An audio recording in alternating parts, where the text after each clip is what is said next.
Hi, everyone, and welcome to another Sunday Talk within the Nine-Sided Circle. I'm one of your two hosts, Noor Kyle. And I'm the other one of your two hosts, Mushtaq Ali.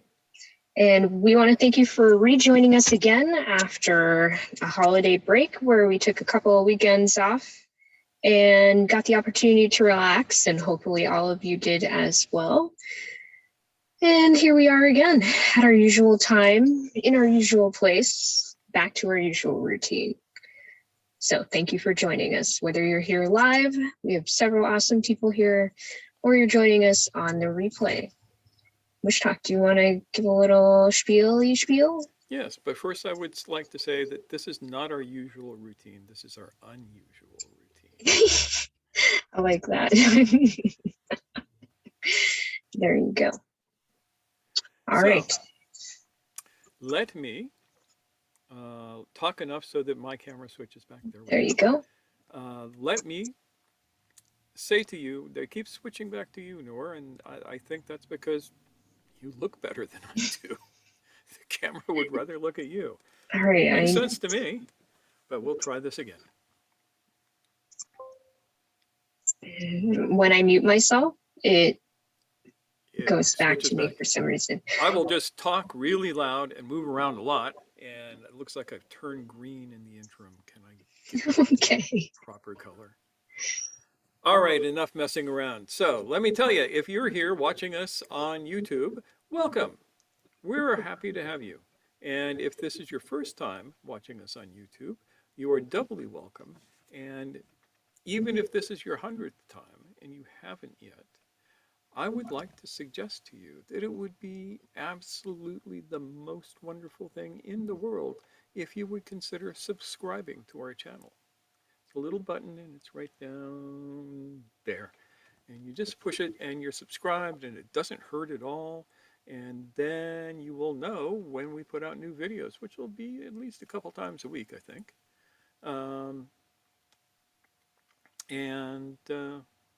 What to say? Oh, yes. We would really like to know who the heck you are and what brought you here. So there's a comment section down below. Please let us know. We oftentimes get really interesting comments, I have to say. This is not like a lot of channels that I watch where the comments are dull and boring. This is exciting comments. And so we would love you to be part of that excitement. So good questions. People often ask a lot of good questions, or really good questions. Share stories about their experience relevant to the subject matter of the talk. We get some really good stuff. So thank you. Yeah. So subscribe to our videos. Like this video, because every time you like this video, an angel gets its wings. No, sorry, wrong story. Wrong story. Yeah. Every time you like this video, it goes up a little increment in YouTube's arcane algorithms, and it helps people find us. And we appreciate that, because there's probably someone out there who either really needs to hear what we have to say or really needs a laugh. One of the two. And we hope we can offer some of that. The angel gets its wings. There you go. Yeah. Good. Do we have any announcements? Yeah, we have the announcement. Well, we aren't going to talk about the upcoming class, because the upcoming class is not open to the public. It is only open to members of our special super secret hidden forum, which there's a link to down below. So if you're a member of that forum, you will be getting all sorts of information about this. The class is free. It doesn't cost you anything, except for time and actually some head sweat. You're going to be like thinking of stuff. Brain sweat. Brains, yeah. You're going to be going around like a zombie. Brains. But, boy, the camera really likes you tonight. Wow. Yeah. I'm flattered, camera. So yeah, we are going to have our registration form within the forum. So yeah, if you tiptoe over there, you will find it. Yep. If you so desire to. And that's all you need to know about it. Other than that, anything else we need to say? I don't think so. I think we're good. We're good. Well, I guess we could say that we did wrap up the fund drive. It was a lot of amusement and administrative weirdness on our part, but we got it sorted out, and everyone should have received their first email thus far. We have not sent out the email to the winner yet for the drawing. Yeah, that's because we want to make sure that we have everybody who did donate. And if you donated and you didn't get an email from us or a message on PayPal saying, hey, here's this, then please, please, please get in touch with us, because we want to make sure that you have your opportunity to participate in our free, wonderful drawing, and we want to make sure that you got the gifts that we prepared for you for Christmas. Yeah. So if you didn't get a message from us either by email or by PayPal, please let us know. Please do. We really would appreciate that, because we want to get back to you. So check those two things, and hopefully it arrived in one of those on one of those platforms. There you go. I think that's about it. I'm pretty sure that is. So what are we talking about tonight, Nora? All right. So this evening we're getting, just a tad bit scandalous, as we often do, and we're going to be talking about the value of autonomy on the path. And this is not just valuable, this is invaluable. Even and it is essential. Yes, thank you. Fundamental. And it's not something good we often get to learn about when we're talking about Sesame Street. Throw in those synonyms. Very good. Okay, so I will let you take it away. You will? I will. All right, so tonight we're going to talk about autonomy as an essential step on the path. And people would think, oh, when I'm finished with the path, then I'm autonomous. But the answer is no, you're not. You have to become autonomous before you finish the path. And that autonomy is part of the path. And let me tell you how I first came to understand this. Let me tell you a story. So, back in the 70s, the early 70s, there was a place where I lived, a bookshop called Bookshop Santa Cruz. It is one of the world's best bookshops ever, and it's still there. It survived earthquakes and fires and floods and disasters and all of this, and it's still going. But one of the things that it had is a little section by the doors that had free papers in them. And of course, there was the Good Times, which is the ultimate Santa Cruz newspaper. Everybody reads the Good Times. That thing has such a circulation. The New York Times wishes it had that kind of circulation. But one day, somewhere around 1973 or 74, I walked out the store with my arm full of books, heading for Pergolesi's Cafe, where I was going to have myself an espresso and sit down and read through some of the books that I got and while away my day because I had the day off. And I looked down, and there was this little free newspaper. It said, Sufi Times. And I went, gasp, Sufis have a newspaper. So I snatched it up because it was free. And it was both hilarious and enlightening. And it was put out by this group called IDHHB, the Institute for the Harmonious Development of the Human Being. Say that 3 times fast. And run by this dude by the name of E.J. Gold, who I'd never heard of before. But I read the newspapers, and I read a couple of them. I don't know how many they put out, probably less than 10, more than 2, because I know that I read at least 2. And I hunted down some of his books in print, and they were also really fun and brilliant and different. His autobiography of a Sufi took the whole thing from a different point of view. I really enjoyed his work. Then the newspapers disappeared, and didn't hear anything about him for a while. And then about 10 years later, somebody who I knew, um, handed me this cassette tape, and he said, I hate this. This is terrible, but I know you like this guy, and so you should have it. And I looked at it, and it said, the Rembrandt tape. And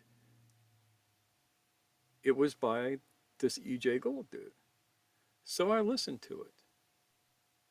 And it was as if all of the dominoes that had been being set nicely up in my mind for years went tick, and then you could just follow them as they were going down. The heavens opened up. There were hosannas. I came to realizations. It was very cool. This was a few weeks ago. We did a talk on objective speech. This was objective speech. This struck to the core of you, and I learned some really important things in this tape. And one of the things that I learned was he made a distinction between learning and work, especially in the work. And he talked about Rembrandt Studio. Now, I had recently seen my first Rembrandt in person. I was young. When you look at Rembrandt's works in magazines and books, they're boring as shit.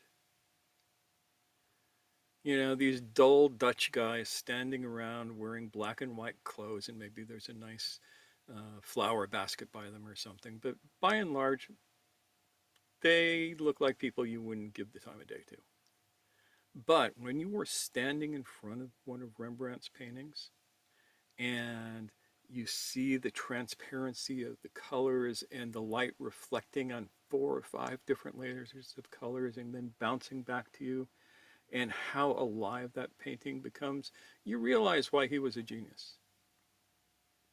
And so the timing of this tape was perfect, because listening to Mr. Gold describe how Rembrandt's studio worked clicked some major understandings to me. One of the things is it made me understand way more deeply how a Sufi school works. It's not a school. A tariqa is not a school. It's a way. And that's what we're going to talk about tonight. I don't know if that tape, well, I do know because I found out today that that tape still exists. So I recommend it. If I can find a link to it, I'll put it up on the forum for you guys. If nothing else, you'll get a good laugh. But be that as it may, to understand the work, you have to understand how the work works. And it doesn't work like a school. I mean, we talk about this as the school because that's a handy English term for it. But a Sufi organization is usually organized like this. You have 4 groups of people, more or less. The first group are called salik. Salik means travelers. These are people who are interested in Sufism, interested in self-development, interested in doing stuff. And they will come and hang out at the Khanaga or the Tekke or the Durga or whatever the Sufi group is called. And they'll learn from the teachers there, and maybe they'll participate in some of the stuff that goes on, and then they go home. And that's great. After them, you have the Murids. Murid means one who is under instruction. And they are the people who take bayat, who are initiated into the order, which means their focus is a little bit more precise on what they want. Now, when you go to most places, that's what you see. You see the Murids. But there's a whole nother level in traditional Sufi groups that you don't see a lot of anymore. And they have a lot of different names. They are sometimes called the Dervishes of Service, or the vakils, or wakil, depending on the variety of Arabic or Farsi you speak, or khalifas.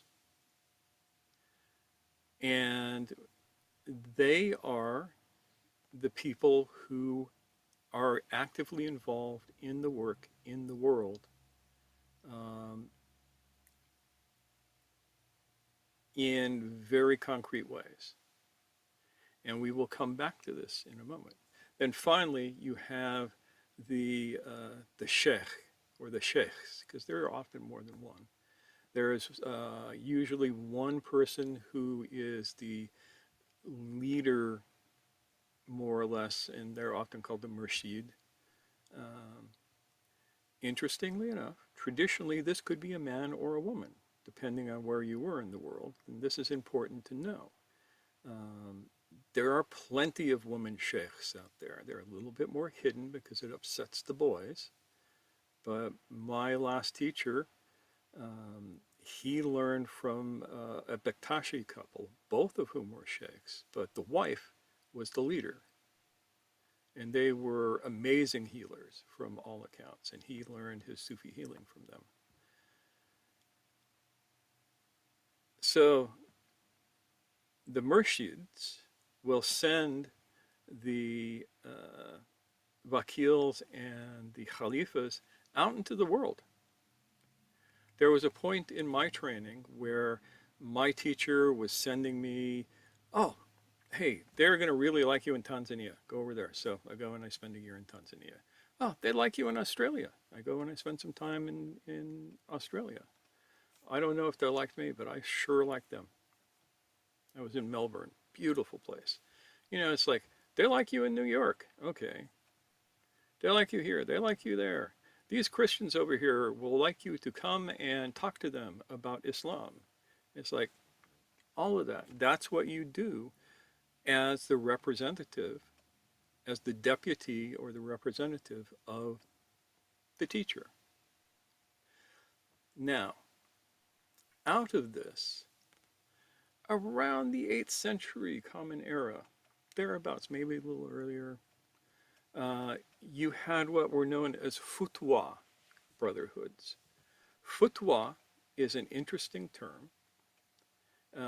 It comes from the Arabic fatah, which means a youth, a young person. And these groups were dedicated to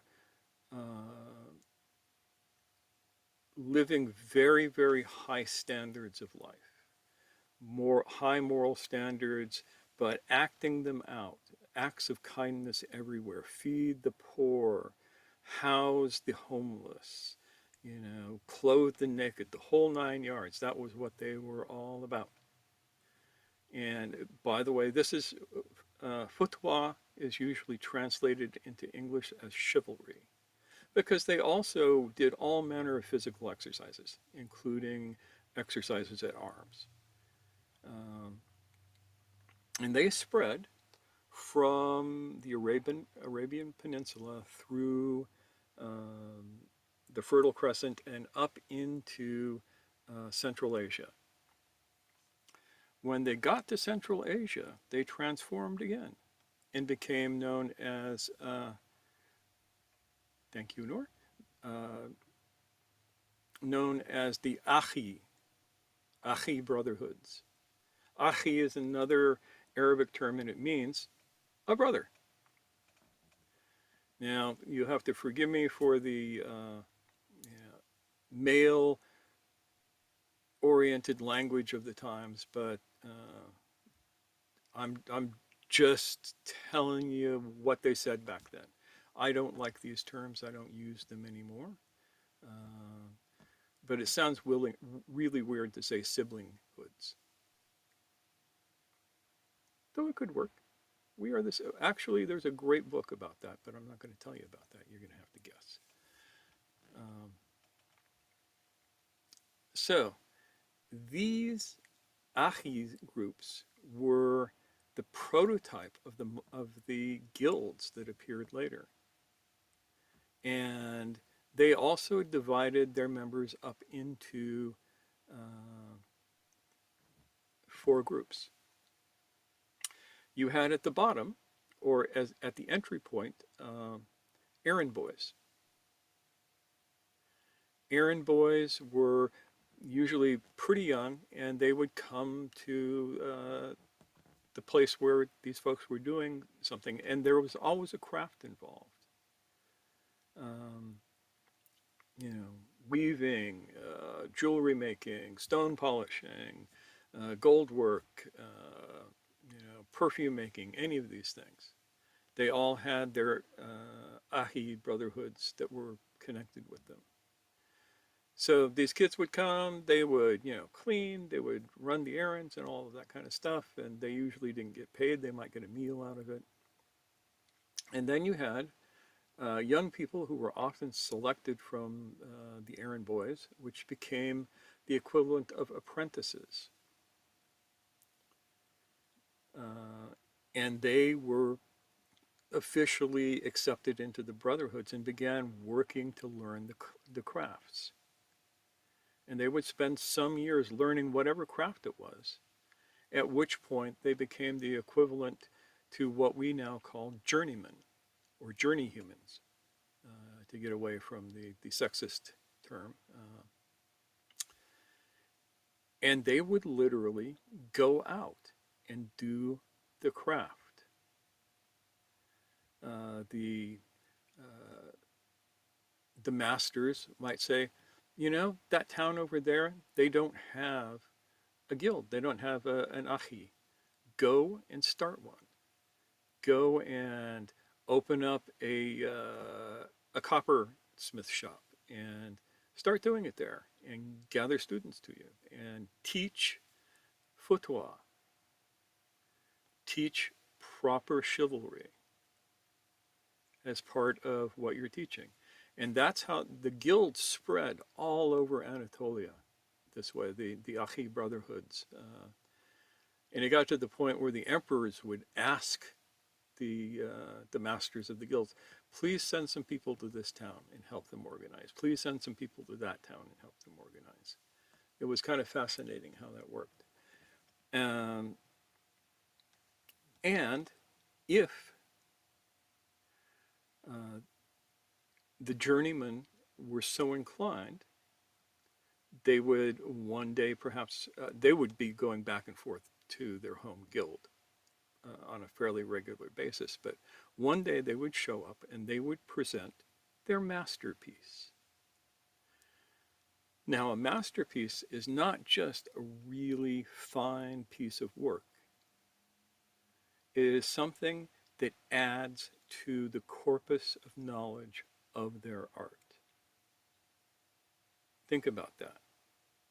A master is not somebody who you bow down to. A master is somebody who is so passionate about what they're doing that they have studied and learned hard enough that they can make a leap into something that nobody has ever done before, or in a way that nobody has ever done before. Then all of the other masters get around and they look at it, and if they see that, yeah, this is brand new, this is brilliant, then that person becomes a master. A master is somebody who is dedicated to their own continued growth within the art, not somebody who's in charge of anybody else. And that is the big difference between masters now and masters back then. Now we see these people who call themselves masters, and their students follow them around, and they kiss their hands, and they put their heads on their feet, and they do all of the kind of stuff, and they do all of this service stuff like they're slaves. But that's not the kind of master that anybody needs. The kind of master that anybody needs is the person who has mastered themselves and has taken their art further. And you can only do that if you have developed the autonomy within your own art by being a journeyman. And that is the process of the school, as we call it. Any questions so far? Anybody want to yell at me or anything? I was just going to suggest we take a moment for questions. Yeah. So, yeah. Because I'm raving on here. You're telling a story. No need to interrupt you. Nancy, did you have a question or a thought? Well, more of a thought, really, but I was thinking that this masterpiece It's kind of like what a PhD system would be if it were honest. Exactly right. The PhD system came out of the same thing. You know, when you do your PhD thesis, when you offer your PhD thesis, it's supposed to be something new. You're supposed to offer a new way of looking at things. You're not supposed to just regurgitate somebody else's facts. And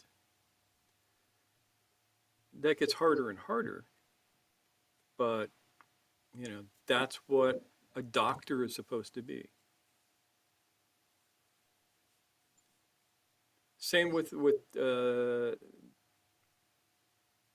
idea of the master's project when you're going for your master's degree. It's all kind of related. So any other thoughts, questions, answers, any of this kind of stuff?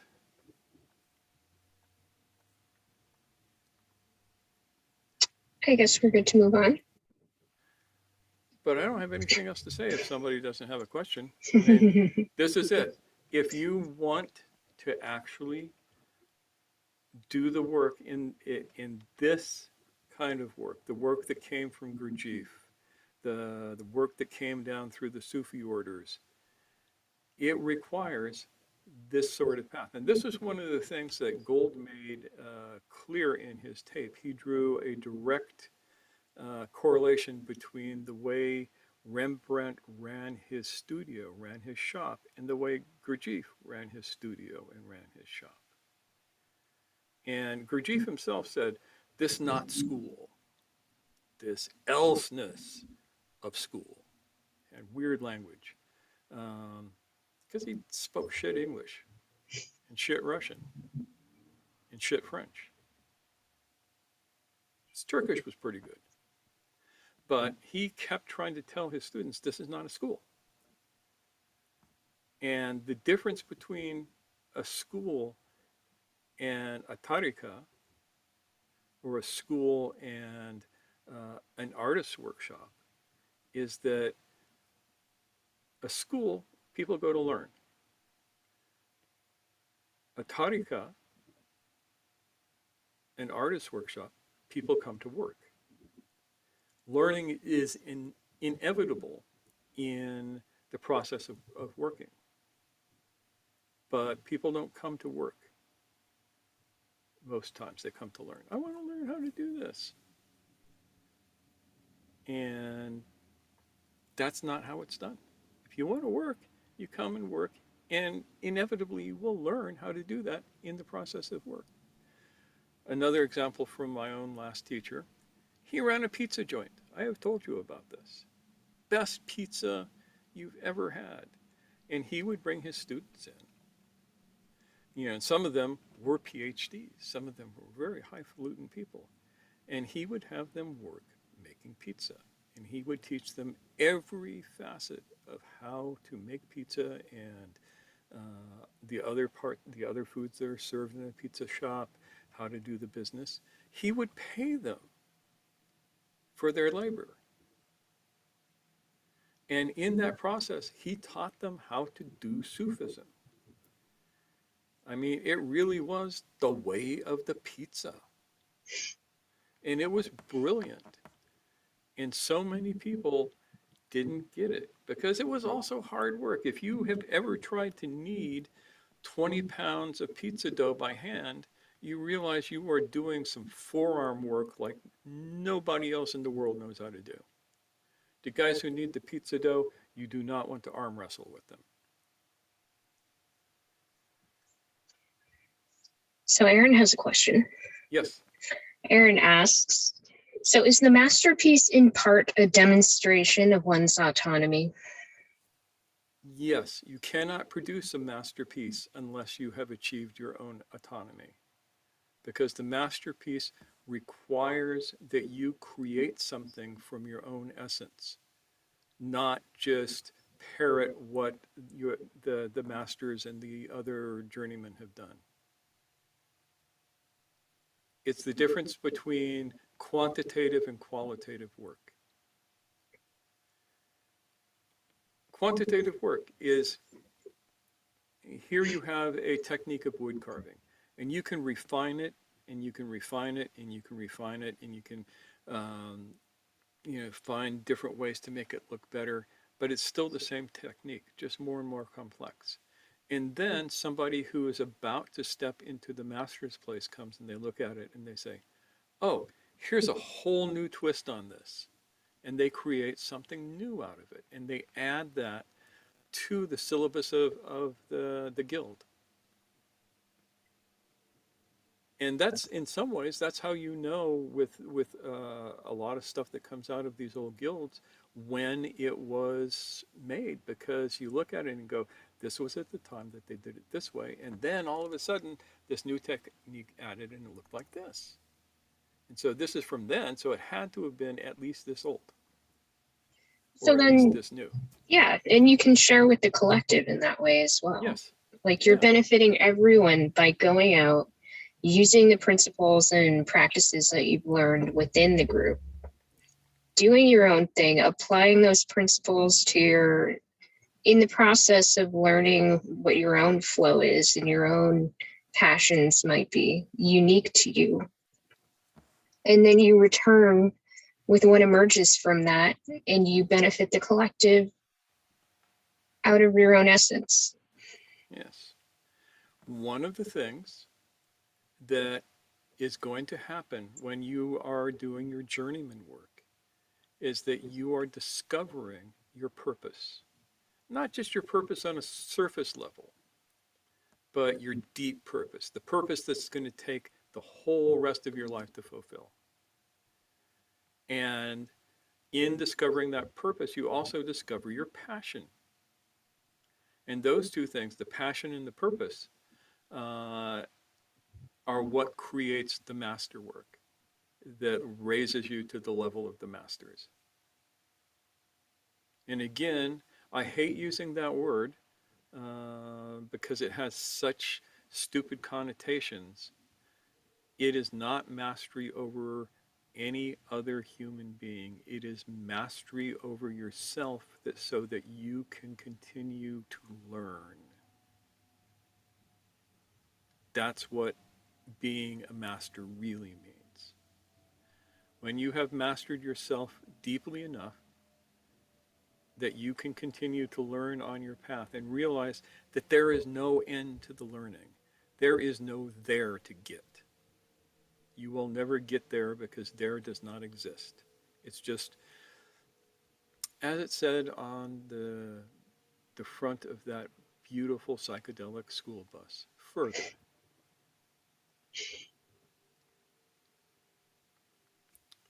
If any of you are old enough to understand that, you're lucky.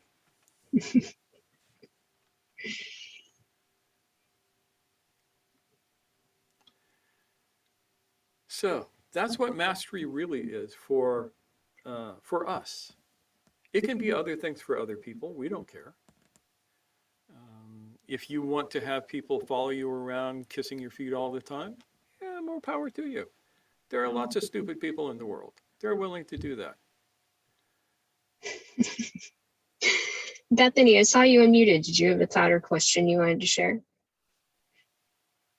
Yes, I do have a thought, just circulating around the idea of you kind of can only, you're going to receive so much information that's acceptable by a lot of people.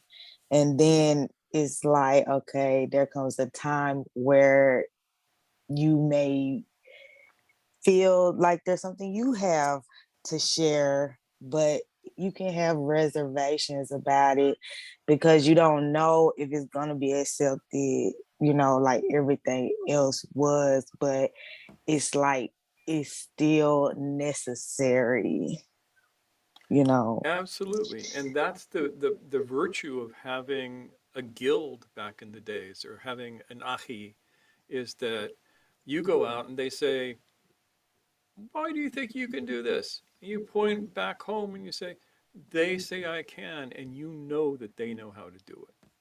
It gives you that little extra thing so people will take you seriously. the power of the guild. It's not just collective bargaining. It's like, yeah, they stand up for me and say, I know what the hell I'm doing. Okay. I don't want you to repeat yourself, but can you talk about this guild? The guild is, in this case, it's just a metaphor. We use the term the work, right? And the work follows this same pattern of, yeah, you come around, you're a traveler, you like what you see, you ask to be initiated, you are found like, yeah, you fit here, so you get initiated, you do all of the apprentice work. When you go out to be a journeyman, you go out with the backing of your school. It's just like when you get a diploma that says, yeah, Bethany finished college. She knows about whatever it was that you studied in college. And it gives you a little bit of that, but also at the same time, it's more than just moral support, because a journeyman can always go back to the shop and go, hey, I'm trying to figure this out. Can you help me out? And they can learn a little bit more.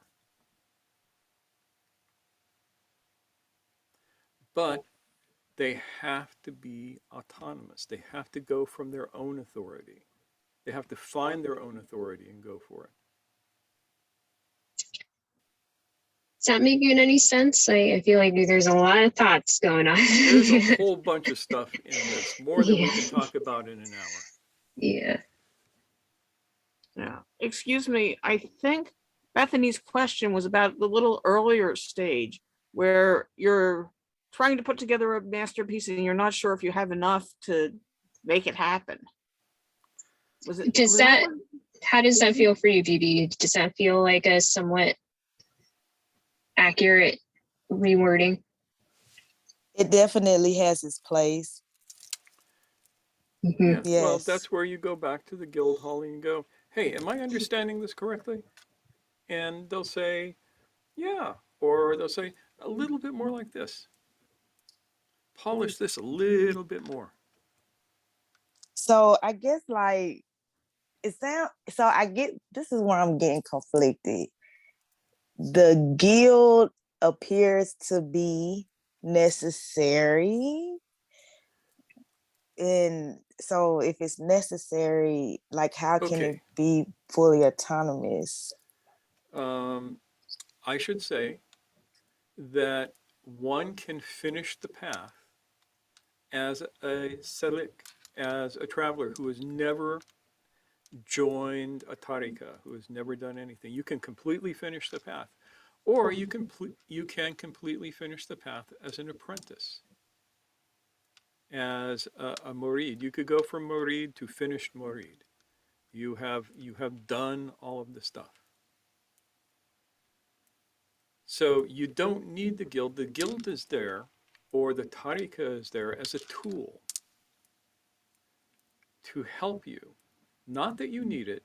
It's just that if you would rather to take 5 years or 10 years rather than 30 or 40 years, you got that. And it's a resource. It's a support system. And we all work better in groups, whether we think so or not.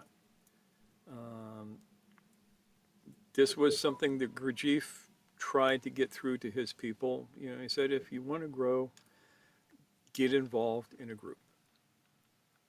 Because the group dynamics make it so you will grow more quickly. He also said, if you want to grow really fast, get involved in a group where most of everybody is incompatible with each other. Then you will really grow. Through challenge, yes. Yeah. Does that help at all, Dee? Yeah, I think that is not my preference personally. Yeah, it's just it's still just a lot of reservations with putting, just putting the masterpiece, the work out there. Yeah. That's the difficult part. Yeah, I mean, that is a big difficult part, yes. Yeah, because you are asking to be judged. Mhm. Yeah. Scary. Yes. Yes. The Trust me, thing is, you I are relate to asking, that. Yeah. you're asking to be judged by people who have all done the same thing.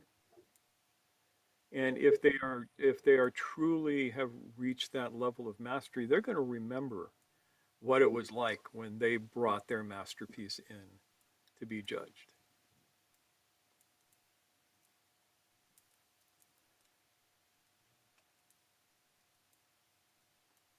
And, you know, as it happens sometimes, your masterpiece is sent back Hmm. I to was going to say, ask you about that. this is not quite it yet. And it'll usually come back with constructive criticism, like, this would be perfect if you tweaked this in some way, or changed that in some way, or added this. Try these things, look a little bit more deeply, and then bring it back to us. That has been known to happen. Mm. Yeah, in which case it's not a judgment of good or bad. It's like unripeness and ripeness. Yeah, but it still stings. Yes, of course. And part of growing, I think, is kind of being with that and not necessarily getting caught up in the rejection and realizing, okay, this is just a point where I can work through it, process what experience I'm having in reaction to this assessment. What do I need to learn from this? And kind of just embrace that it's a growth opportunity.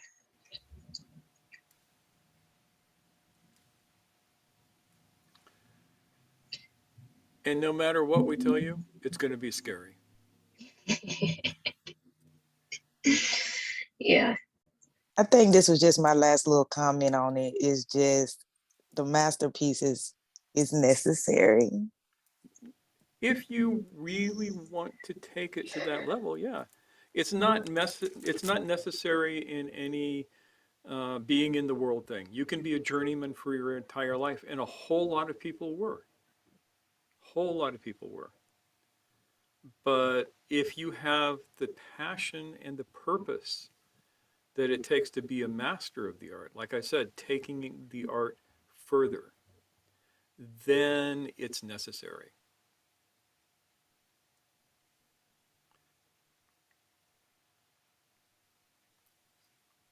Okay, well, what's the journeyman? What do they do? Do they just They are out there in the world working. If they are a silversmith, they're out there doing silver stuff. If they're a weaver, they're out there weaving. If they are a tinker, they're out there tinking, you know. They are the village blacksmith. They are whatever needs to be done. You know, they are the general practitioner amongst physicians.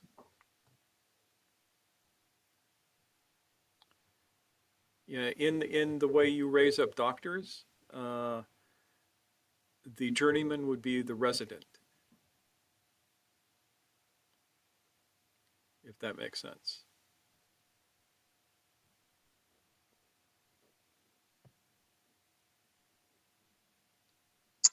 So we can revisit if there are further questions, but I did see Jonathan and then Jayesh unmuted, so I want to make sure that they get the chance to speak. Jonathan, what was on your mind? On the guild theme, let's say I was part of a wood carving guild, and the master was an expert at carving birds out of wood. So after 10 years of that, I might become an expert myself at carving wooden birds. But if he's taught me right, he's taught me really the important part is how to carve. Yes. And I can then go and carve statues of saints or out Yeah. of wood Or bring a or out of squirrel. stone. Yeah. I could move into stone, something that the community might never have had from that, Yeah. from their And carvers. that's exactly what we're talking about. You have grasped the idea. Thanks, Jonathan. Jayesh? So in India and in other traditions too, there were since historical lineages, guru disciple relationship, and now we're talking about master slave kind of phenomena. So can you explain the difference between both? The master slave phenomena keeps the student in a state of perpetual childhood. And it is universally unhealthy. You have to start out in the state of childhood, but if that is the case, then it is the master's job to help the child become an adult. And that adulthood process is where the child becomes autonomous. Teachers get afraid. In the martial arts, there is this thing that we call protecting your rice bowl. And what that means is that you don't teach the last essential parts of your art to anybody because then they don't need you. In that tape that I listened to, he pointed out that Rembrandt, what made a Rembrandt was the way he finished the paintings. And when he did that, he would close his workshop to all but a couple of people who were his closest disciples, and then they would do the finishing on the painting. Because if he showed everybody how to do it right off, they'd all leave. They'd all go open their own workshops. And then he'd have to train more apprentices, and that's a drag for him and a drag for the new apprentices. So There's still disciple keeps the reverence for the master for the oh yeah, eternity, right? Yeah. I absolutely love and adore my teacher. I would kiss his hand at any point. Yeah. If he asked me to clean out his sewers, I would do it. I wouldn't even think twice about it. Yeah. But he doesn't need to keep me as a child in order to do that. He probably wouldn't even necessarily want that from you. It would be more no, like... he absolutely wouldn't. He worked so hard to get me to adulthood that it wasn't even funny. He doesn't want me to go back. He'd have to do it all over again. Yeah. That would be a drag for him, and that would be a drag for me.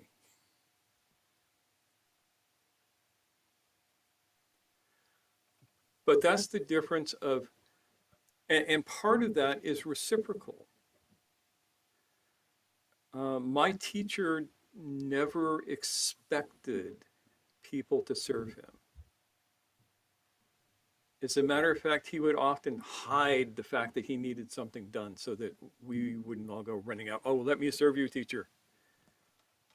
You know, and you had to really keep your awareness up. I mean, I got up one morning way earlier than I usually did. I was living with him at the time.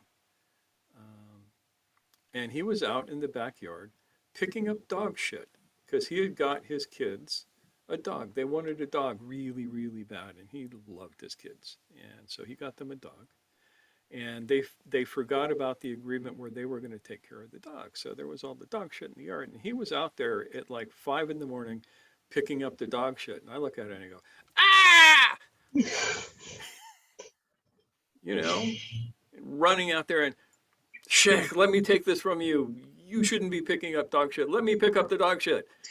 And we kind of danced around that for a little bit. And finally, he allowed me to help him pick up the dog shit. So that's an example. But he never, he expected people to treat him with respect.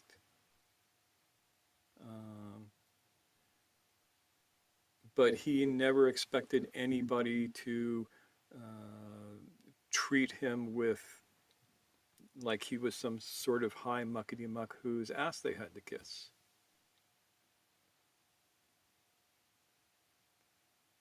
And like I said, when he took people into the pizza parlor, he paid them for doing that.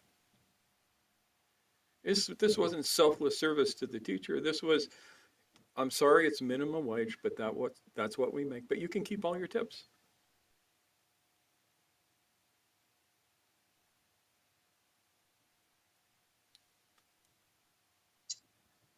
And you can learn to make one hell of a good pizza. As Nor can tell you, I can still make a pretty darn good pizza. He can. Yummy. Yep. Does that make sense, Jash? Yeah. Okay. Good. Aaron was saying in terms of the protecting the rice bowl thing, there's always one more secret. There's always one more thing that they've withheld from you and must reveal only now. And only for another $5,000 worth of lessons. Yes. Sigh. And none of that is true. I once demonstrated that an entire martial system could be taught in 2 days. Can't be mastered in 2 days, but it can be taught in 2 days. And I did this in front of a whole bunch of people who were pretty damn high-level martial artists. You remember Jeff Finder. He actually wrote up a really good article on this because it was the first time we met. I had invited him to be my guest at this studio where I was doing this thing for Cody for a 2-day workshop. And I taught them an entire martial system in 2 days to the point where they could use it to spar in 2 days and look good. They weren't perfect, but if they kept up with what I taught them, they would have reached a pretty damn high level of mastery. So it doesn't take long to teach the stuff. You don't need to come up, and this is one of the things, Aaron understands this. A lot of teachers will always have, oh, these are the super secret techniques. And then, no, these are the real super secret techniques. And these are the extra special super secret techniques to keep you paying the money and doing the stuff. It was one of the reasons, yes, Aaron has the exact truth there on this, which is all dollar signs. It's one reason I gave up teaching commercial martial arts and only taught out of my basement and backyard for years, is because I didn't want to put up with that bullshit. You know, and I don't know any super extra secret special teachings for the hidden few only after you've been initiated by paying me all the money you have. I wish I did, because I would love to have all the money you have, but I just don't have nothing to give you for it. Sorry. Movita's cracking up. All right, do we have any other questions? Jonathan, yeah. Yeah. So if the teacher does it correctly in the way he teaches his students, based on what you've been saying. He or she teaches they. Her students. Yeah. Yes. Yeah. The likelihood is that the student ultimately will leave the town, leave the city, or leave in a way that he has his own students or his own, whatever he does with his new understanding. What might the teacher receive back at this point from this student that's gone? The blessing, it's sort of like a pyramid scheme, because that student goes out and they get a bunch of students and they help those students wake up, and that teacher gets a certain percentage of the blessing of having helped students wake up. But as his teacher, I would get a little bit of that blessing too. And it goes all the way up. It's a pyramid scheme of blessings. There's no money involved. I mean, you know, in the craft guilds, you would pay your guild dues every year. If you wanted to remain in the guild, you would pay your guild dues. And you also, by paying your guild dues, you were still in the guild, and you could go back to the master craftsman and say, hey, how do I do this? And you had that. But you were expected to go out and do your own work. And in the case of Sufi, I can tell you, when I was sent out to a place, the teaching was my responsibility. I had to do it right or it got done wrong. And so you had to be autonomous. You couldn't go, oh, let me see what Sheikh says and call him on the phone and ask a question. You had to be able to come up with the answer, or what good are you? Anybody could call the Sheikh up on the phone, but you had to be there. You had to do your thing. Does that make sense? Do you mean that I hear the stories of your teachers and that I'm grateful for the teaching you give me, but I understand that you were given this by your teachers, and so I'm good. In a smaller way, I'm grateful to your teachers. Mm-hmm. Yeah, and they receive a little bit of that gratitude. Or like we say, barakah, the blessing of it. If you wake up, it is because of the entire line of teachers back to the beginning, not just because I helped you do it. It's because we all helped you do it. Noor helped you do it, even if you never talked to her, which would be foolish because she's a lot of fun to talk to. But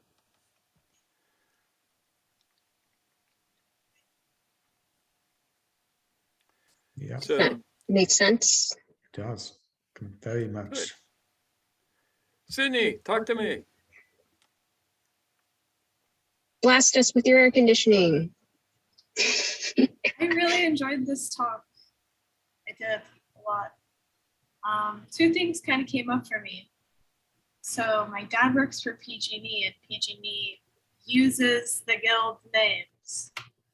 So, I witnessed him go through being a journeyman, being, all of that. Yeah. But there's no autonomy in it.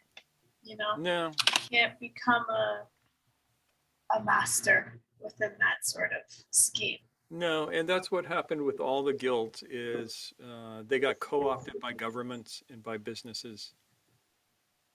Yeah, so that skill is lost. Yeah. The true skill of being an electrician. The true skill of being a master electrician. Anybody can wire a house. I can wire a house. To do it the way a master electrician of the last century could do it, I could never do that. Yeah. And then for me, I'm an amateur basket weaver, but I'm witnessing the master basket weavers going around to learn new techniques from museums by studying like the object, not from like a person. Yeah, because that's what you had to do. I am a master bead worker. And I literally went to museums and sat and made drawings of beadwork from 100 years ago that nobody knew how to do, and recreated how to do those things through lots of work and lots of sticking myself in the finger with very, very sharp needles. And trial and error. Yeah, there was swearing. There was a lot of swearing. And a lot of undoing of beadwork, sometimes very carefully, sometimes with my pocket knife. Yep. Yeah. Fuck it. And it's, yeah. And so you will see the masters of the craft today going back to museums to look at some of these things that nobody knows how to do anymore and figuring out how to do them. And because they've learned how to learn, they will figure out how to do them. Yeah. There's a humility in that. And of course, talent knows talent, or skill knows skill. So it is just another way of recognizing what Jonathan talked about, of recognizing lineage, as it were. and honoring that and carrying it forward.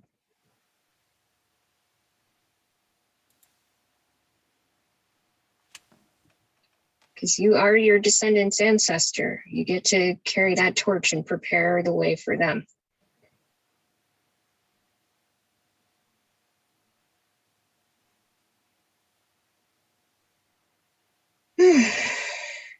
Any other thoughts? Levita, did we hear from you yet? I can't even Not remember. enough. We have Not not heard enough. from her enough. Yeah. What came to mind is what Noor just said, is that it is like an idealized, because we all know families can be dysfunctional, but an idealized family where you learn from your parents, you go out and do something, and you try to improve on what you learned from your parents, and then you teach it to your kids.